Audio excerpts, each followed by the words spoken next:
pembelajaran nomor absen 2. Hai, perkenalkan nama saya Muhammad Raffi Adiatma, absen 19. Perkenalkan nama saya Muhammad Rizky, nomor absen 20.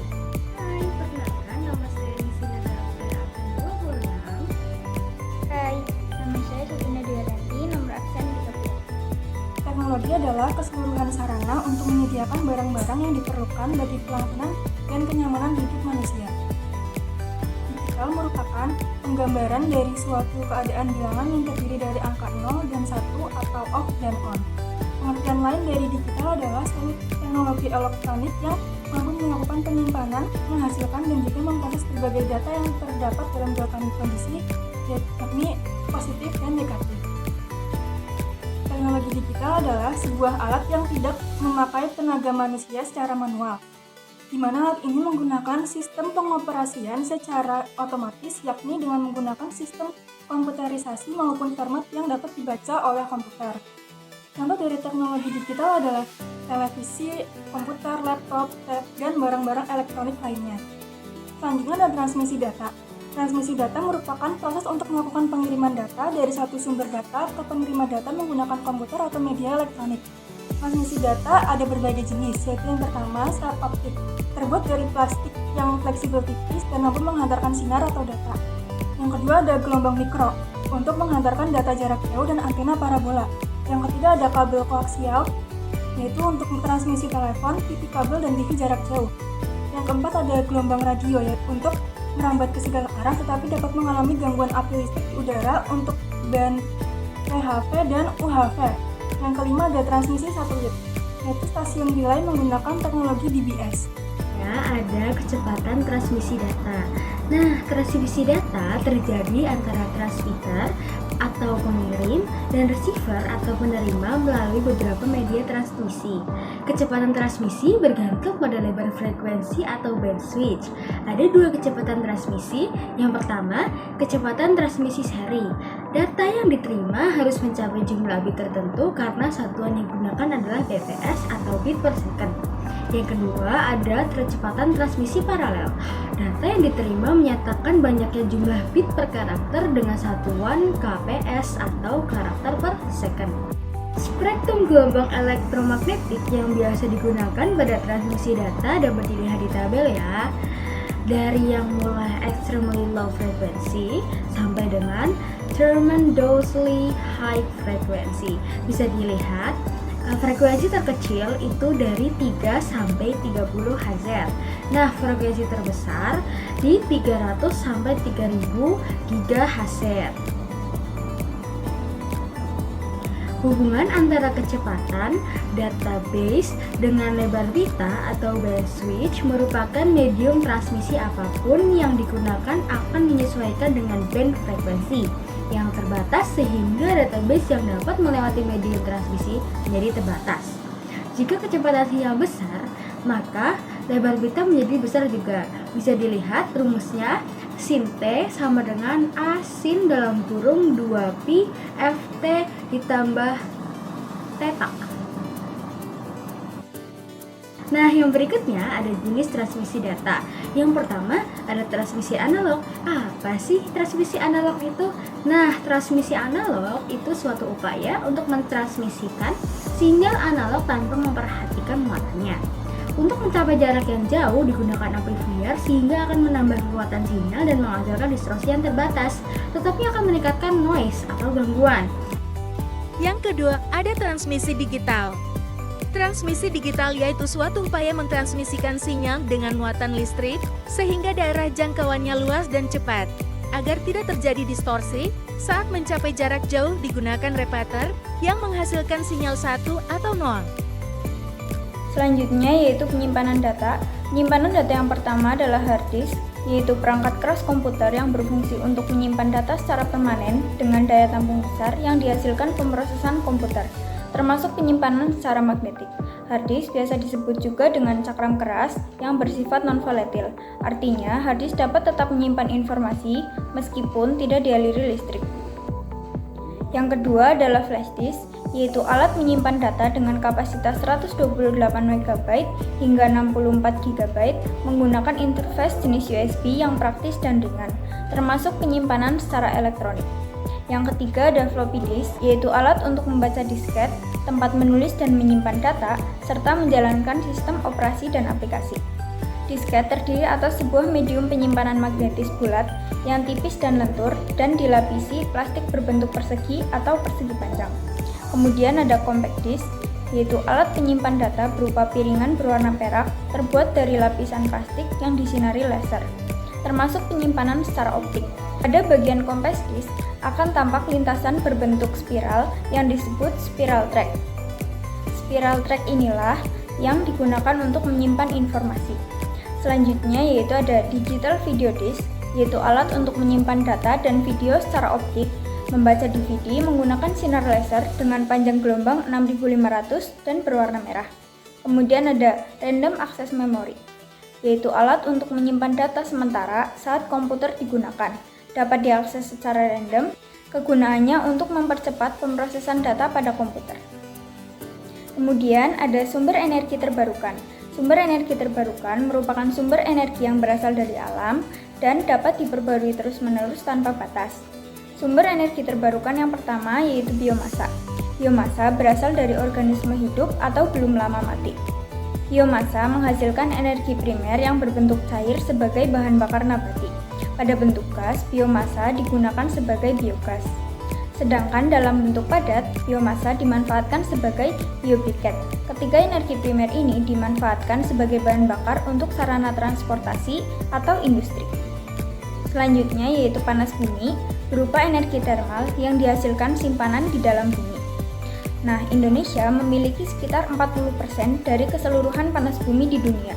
Hingga saat ini, pemanfaatannya baru sekitar 5%. Energi panas bumi dapat dimanfaatkan berkelanjutan, rendah karbon, dan ramah lingkungan. Kemudian energi air dihasilkan dari pemanfaatan energi potensial dan energi kinetik air. Dari keseluruhan potensi tenaga air di Indonesia saat ini, baru sekitar 10,1% yang dimanfaatkan. Pemanfaatan energi air menerapkan konsep energi potensial gravitasi. Energi mekanik aliran air digunakan untuk menggerakkan turbin atau kincir air sehingga mampu membangkitkan energi listrik. Selanjutnya yaitu energi matahari, bersumber dari radiasi panas matahari. Pemanfaatan energi matahari yang biasa digunakan adalah panel surya, yaitu sel surya yang memanfaatkan sinar matahari sebagai sumber energinya, sehingga mampu menghasilkan arus listrik. Selain itu, dikembangkan pula teknologi energi surya termal yang masih dilakukan secara tradisional, misalnya untuk mengeringkan hasil pertanian dan perikanan secara langsung. Teknologi energi surya termal mempunyai prospek yang cukup besar dalam mendukung peningkatan kualitas pasca panen sebagai pengering atau pendingin sayuran dan ikan. Kemudian energi angin dihasilkan dari angin melalui kincir angin yang mengubahnya menjadi energi listrik. Nah, pemanfaatan energi angin ini tidak memberikan hasil gas rumah kaca dan limbah ataupun racun yang berlebihan. Yang selanjutnya ada energi gelombang laut, merupakan energi yang bersumber dari tekanan naik turunnya gelombang laut. Energi gelombang laut menggunakan sistem pelampung teknik coil. Saat ombak mencapai pelampung, maka pelampung tersebut akan bergerak naik dan turun secara relatif terhadap batang magnet yang menimbulkan beda potensial dan listrik dibangkitkan. Selain itu, tidak ada emisi gas buang karbon dioksida, tidak ada polusi suara, dan tidak ada polusi visual. Yang terakhir yaitu biogas, merupakan energi alternatif dari kotoran sapi melalui proses anaerobic digestion.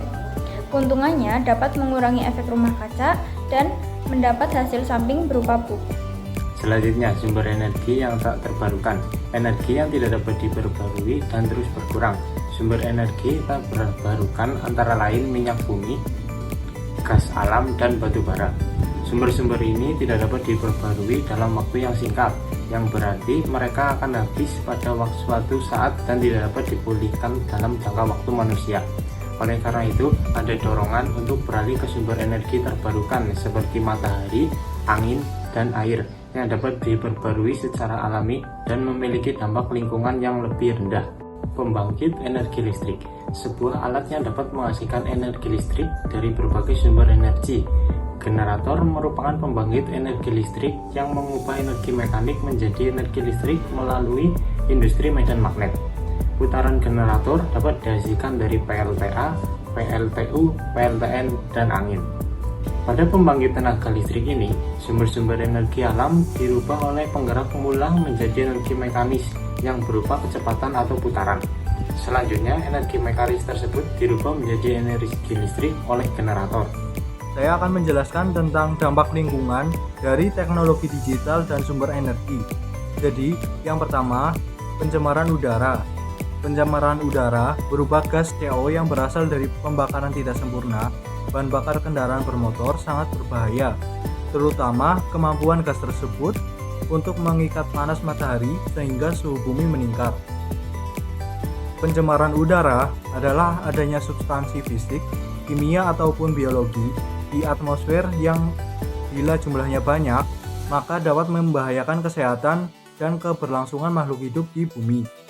Pencemaran udara dan air yang berkaitan dengan teknologi muncul akibat kegiatan industri antara lain pembakaran bahan bakar fosil, terobong asap pabrik, pembangkit listrik tidak terbarukan, pertanian massal, dan asap kendaraan.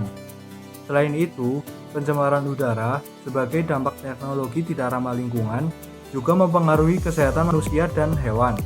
Ditambah lagi, ancaman pemanasan global, di mana suhu panas yang terjebak di atmosfer bumi menyebabkan suhu bumi meningkat. Selanjutnya, ada pencemaran air. Pencemaran air berasal dari limbah industri, pembuangan sampah domestik yang terakumulasi menjadi racun, dan sampah organik yang dibusukkan bakteri. Dapat pula karena tumpahan minyak bumi akibat kecelakaan kapal yang dapat merusak terumbu karang. Pencemaran air adalah masuknya komponen energi atau zat tertentu ke dalam air oleh kegiatan manusia sehingga mengakibatkan kualitas air turun sampai tingkat tertentu dan tak bisa digunakan sesuai peruntukannya. Pencemaran air terjadi di hulu sungai, dan juga lautan. Beberapa pencemaran air akibat limbah domestik, limbah industri, dan insektisida dan pestisida. Jika limbah pabrik tidak diolah dan dibuang ke sungai, dapat mencemari ekosistem perairan, bahkan merugikan masyarakat di sekitar kawasan perairan.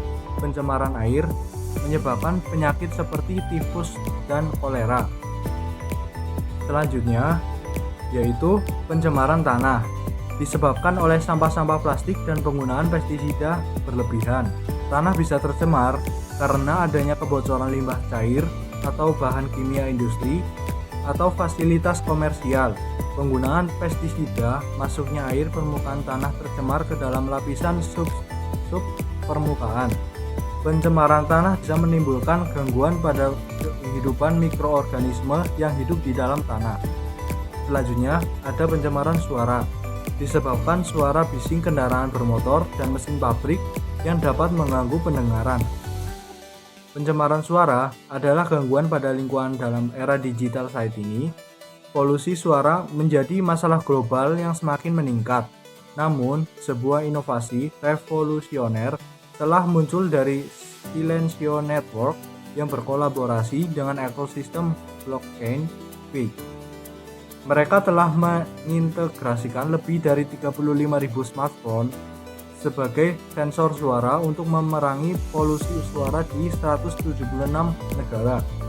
Polusi suara dapat menimbulkan berbagai macam dampak kesehatan, beberapanya seperti menurunnya kecerdasan, ingatan, kesehatan, dan kesehatan mental. Terima kasih sudah menonton video presentasi kelompok kita. Kita berharap materi yang kita bagikan sudah memberi kalian wawasan baru dan inspirasi untuk menjelajahi teknologi digital lebih lanjut. Selamat tinggal dan semoga hari kalian menyenangkan.